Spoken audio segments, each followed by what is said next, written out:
Assalamualaikum warahmatullahi wabarakatuh. Baiklah, hari ini saya akan membahas tentang kebijakan baru dari Mendikbud, yaitu Merdeka Belajar Kampus Merdeka. Langsung saja kita bahas kebijakan Mendikbud ini. Sebelum itu saya akan mematikan kamera terlebih dahulu karena akan menghalangi presentasi saya nanti. Baiklah, langsung saja ke Mendikbud, yaitu tentang Merdeka Belajar Kampus Merdeka.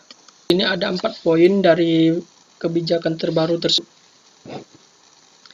yaitu pertama, sistem akreditasi perguruan tinggi, yang kedua, hak belajar di luar prodi, yang ketiga, pembukaan prodi baru, yang keempat, kemudahan menjadi PTNBH. Kita bahas poin pertama, yaitu sistem akreditasi perguruan tinggi. Dalam program Kampus Merdeka, program reakreditasi bersifat otomatis untuk seluruh peringkat dan bersifat sukarela bagi perguruan tinggi dan prodi yang sudah siap naik peringkat. Akreditasi yang sudah ditetapkan Badan Akreditasi Nasional Perguruan Tinggi atau disebut BANPT tetap berlaku selama 5 tahun, namun akan diperbarui secara otomatis. Pengajuan reakreditasi PT dan prodi dibatasi paling cepat 2 tahun setelah mendapatkan akreditasi yang terakhir kali. Untuk perguruan tinggi yang berakreditasi B dan C bisa mengajukan peningkatan.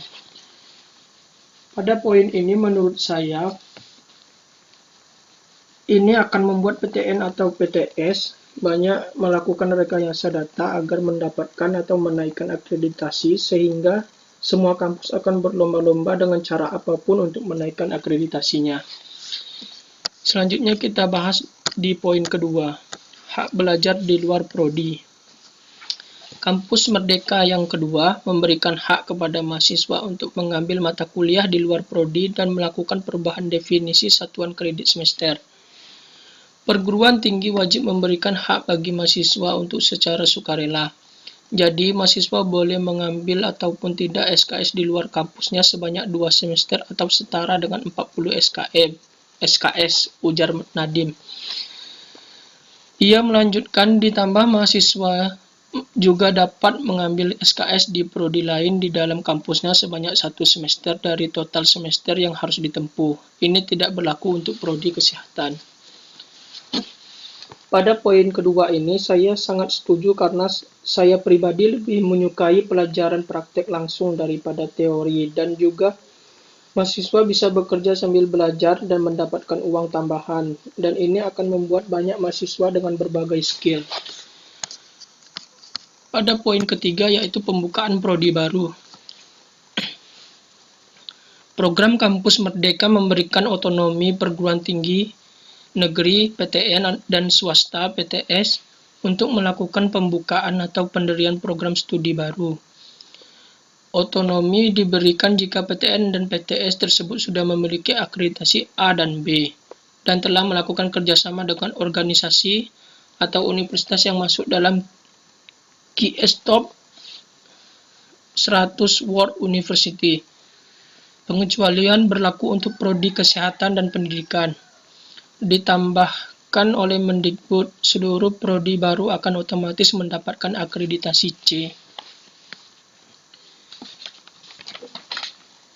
Pada poin ketiga ini saya berpendapat bahwa peraturan ini akan membuat PTN dan PTS sejajar dan lebih mudah bersaing.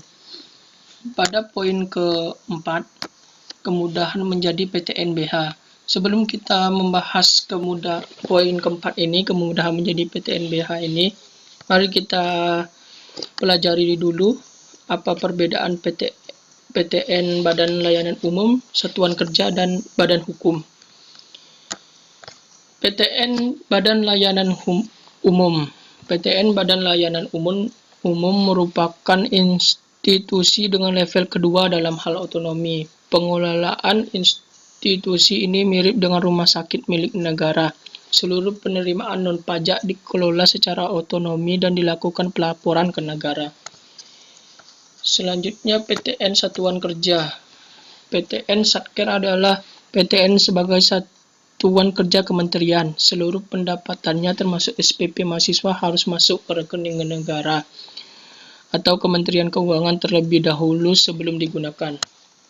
Selanjutnya PTN Badan Hukum. PTN BH merupakan level tertinggi karena memiliki otonomi penuh dalam mengelola keuangan dan sumber daya, termasuk dosen dan tenaga pendidik.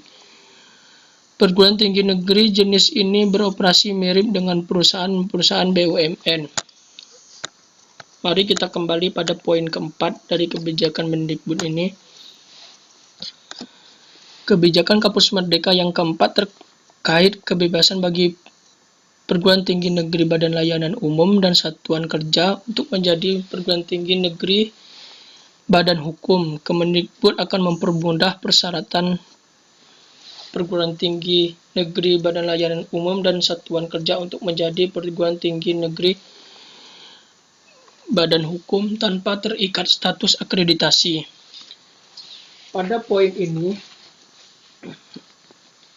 saya berpendapat akan membuat persaingan ketat antar PTN dan mungkin akan berakibat fatal terhadap perguruan tinggi swasta, bahkan bisa mematikan perguruan tinggi swasta yang masih kecil atau baru berkembang.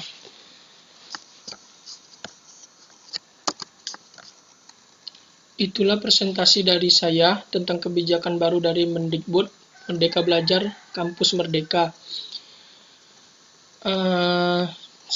Sekian dari saya. Apabila ada kekurangan, saya mohon maaf. Saya akhiri dengan wabillahi taufiq wal hidayah. Wassalamualaikum warahmatullahi wabarakatuh.